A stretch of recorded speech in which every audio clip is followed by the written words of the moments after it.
Sighing, I pushed back from my desk and rubbed my temples. My entire body ached with exhaustion, the weight of the day pressing down on me. I didn't even have the energy to wash my face.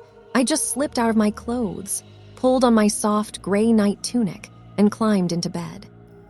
Tossing, turning, waiting for sleep to claim me. But my thoughts drifted. To him. Henry. Something about him clung to my mind, like an unsolved puzzle wrapped in a mystery. He moved too fast, appeared and disappeared like a shadow. Even his presence felt different. I remembered what Professor Veyron Duskfang had said in jest, that Henry didn't feed on humans. But what was he? A warlock. Yes, definitely a very handsome warlock. I let out a quiet, breathy laugh, whispering, "A very handsome warlock indeed." The thought circled lazily in my mind, like a slow-moving current, until exhaustion finally dragged me under. And then it was harder to breathe. The realization hit me like a sharp jolt. My body was weightless, floating. My limbs wouldn't move. I tried to gasp for air, but my lungs refused to obey. I was sinking. Deep, dark, and endless water surrounded me, stretching in every direction. The surface was far away, blurred like a distorted mirror. I could feel the coldness suffocating me. Panic clawed up my throat, but before I could even struggle, a deep, echoing whisper filled the void. Whack, whack, whack. My chest burned. My vision blurred. And then a vicious snarl shattered the silence. My eyes snapped open and I shot upright in bed, gasping, my lungs heaving like I had just been drowning for real. Cold sweat clung to my skin, and my heart pounded so violently it felt like it might crack my ribs. The room was dark, except for the dim silver glow of moonlight spilling through the window. And on my desk, standing with every muscle coiled tight, was Fluffy. His white and gray marble fur bristled, his tail fluffed out like a storm cloud. He was snarling, a deep, guttural sound I had never heard from him before. His eyes were locked on the window. Dread slithered up my spine as I turned my gaze, and my blood ran cold. A massive obsidian bird hovered just outside, its enormous wings flapping with furious intensity. Its feathers gleamed like liquid shadow, and its razor-sharp beak clicked with an unnatural rhythm. But the worst part, its eyes, molten amber, glowing, unblinking, watching me. The sound came again. Whack, whack, whack. But this time, it wasn't just sound. I felt it, like a whisper curling around my skin, seeping into my bones.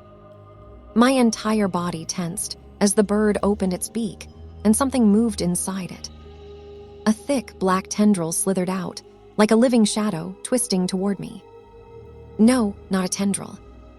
A tongue. It stretched, elongating, reaching for my face. Inches from my nose. Fluffy lunged. His claws raked across the creature's beak with a sharp screech, sending dark feathers scattering into the air. The monstrous bird let out a piercing, distorted cry and flapped its massive wings, retreating into the night sky. I didn't wait. The moment it was gone, I slammed the window shut, locking it with trembling hands. My breath was still uneven, my heart slamming against my ribs like a caged beast. Fluffy jumped into my arms, his little body still trembling with tension. I buried my face in his soft fur, my fingers clenching into him like he was the only solid thing keeping me from falling apart. "Thank you, Fluffy," I whispered hoarsely. He just stared up at me, his sharp hazel eyes reflecting the dim candlelight. I swallowed hard, my grip tightening around him, because I knew one thing for certain. That thing hadn't been just any ordinary creature, and it hadn't come here by accident. It had been looking for me. And the worst part, it had almost reached me. "What was that?" I muttered under my breath. I didn't go back to sleep.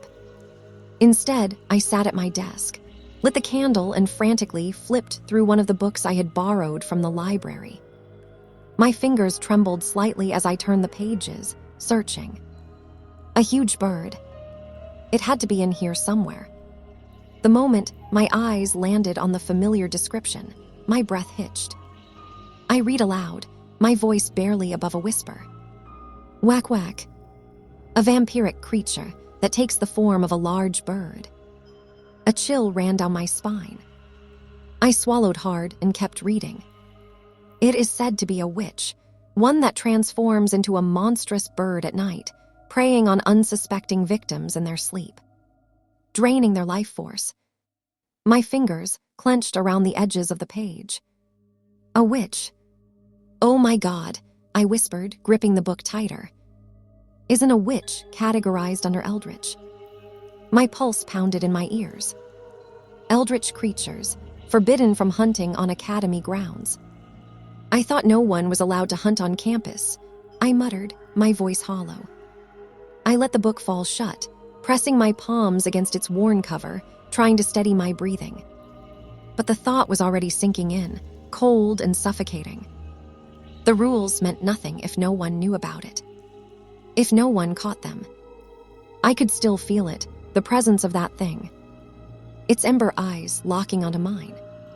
The whisper of its unnatural voice curling around me like smoke.